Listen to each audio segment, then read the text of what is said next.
The 737 MAX crashes occurred, a Ukrainian aircraft was shot down indirectly due to the assassination of Qasem Soleimani, and now A350 pilots are banned from drinking anything in the cockpit. Forget about alcohol. Alcohol should never be in any cockpit, but they aren't even allowed to drink water or tea or coffee or anything like that. Damn it, is this a cockpit? Yeah, I think this is a cockpit. Let me drink this outside. I'll catch you up later. Now let the intro roll in.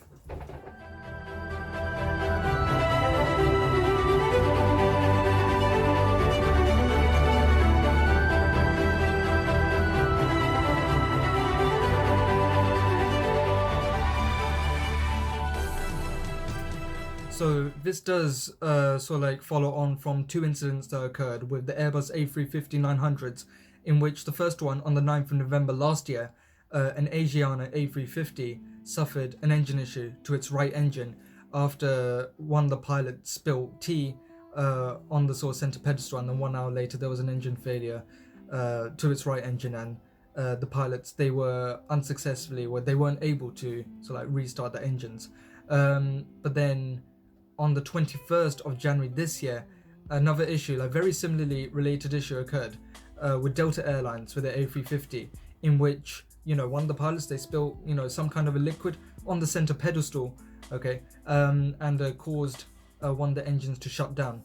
And the problem with these modern planes is that they're so hugely computerized, in the fact that whatever the pilot's input is, you know, translated to the computers, and the computers sort of, let's say, control the sort of factors like the engines, the primary flight controls and stuff like that. So there's that sort of issue in which, you know, spilling liquids does, or let's say, damage some of the computers, so cause the computers to sort of receive erroneous data.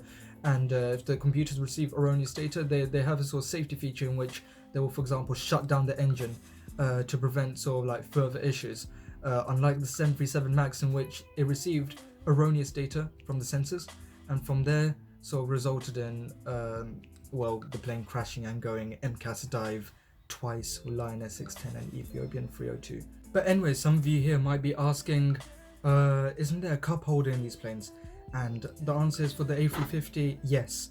But the thing is that these Airbus planes, they're designed in such a way that they're designed for, let's say, I don't know, sort of European cups, European coffee cups, that sort of thing. And they're relatively small compared to these, I don't know, big, massive sort of US cups. And so these US cups that these pilots were sort of holding, they could not fit in the cup holder of their planes. So there's that. And you can imagine from there, you know, some spillages could have occurred, which actually did occur in these planes, in these two incidents.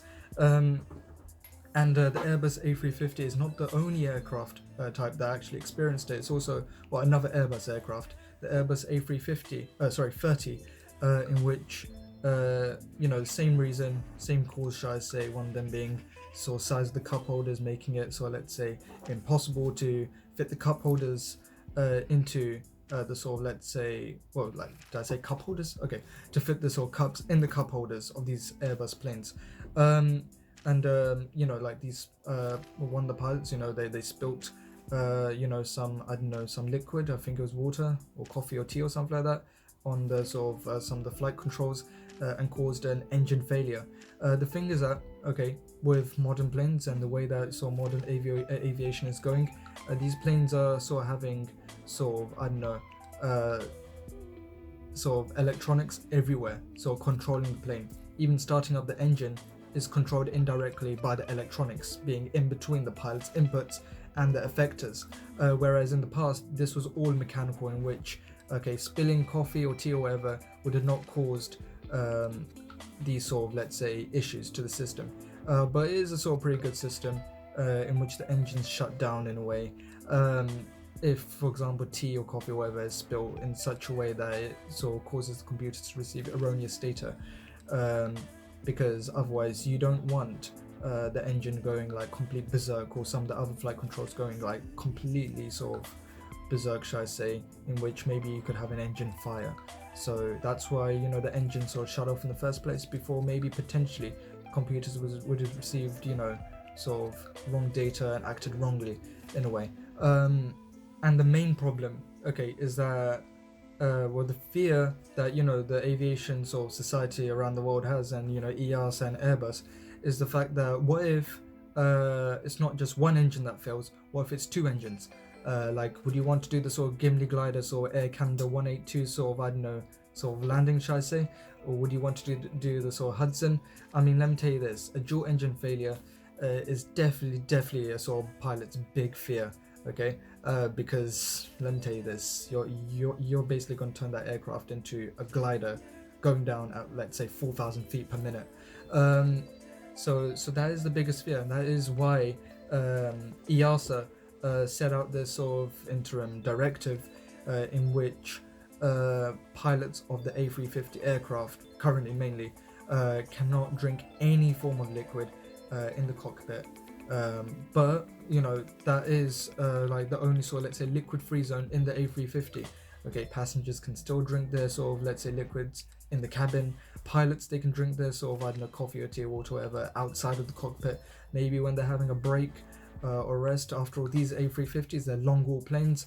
They carry typically 3 to 4 pilots. So there's almost always going to be 2 pilots on board in the cockpit. Okay, so don't worry if you think, oh, there's only 1 pilot in the cockpit. Okay, there's almost always going to be 2. And even then, these planes, okay, they're so safe. Okay, the computers sort of, let's say, help big time to manage the sort of aircraft such that you can technically fly these planes with just 1 pilot. So only they have, let's say, minimum 2 pilots to maintain maximum safety of the flight, which is why you're less likely to die in a plane crash than in, let's say, a car crash. So yeah, I'm gonna end it here. So thank you very much for watching, and let's see how this sort of news sort of progresses. I thought it was something that, you know, should be sort of very notable here, because it just kind of reminds me of the 737 MAX in a way, in the fact that, you know, it's all computers these days, and with the 737 MAX, you used erroneous data to crash the aircraft. With this, you used erroneous data to think, do you know what? Airbus, okay, Mr. Airbus, we're gonna shut down the engines, and that's what the aircraft did. They shut down the engines and they refused to let the pilots to restart the engines. But anyway, I'm gonna catch you up later. I'll try to keep you updated as soon as possible. But yeah, thank you very much, and take care. And please also subscribe to the Aviation channel somewhere over here. Also like the video, comment, and if you have any additional info, you know, put it down in the comments somewhere. Yeah, hopefully, you know, we will see hopefully sort of improved progress with this whole sort of case, shall I say, with this liquid free zone in the A350 cockpit. Anyways, take care.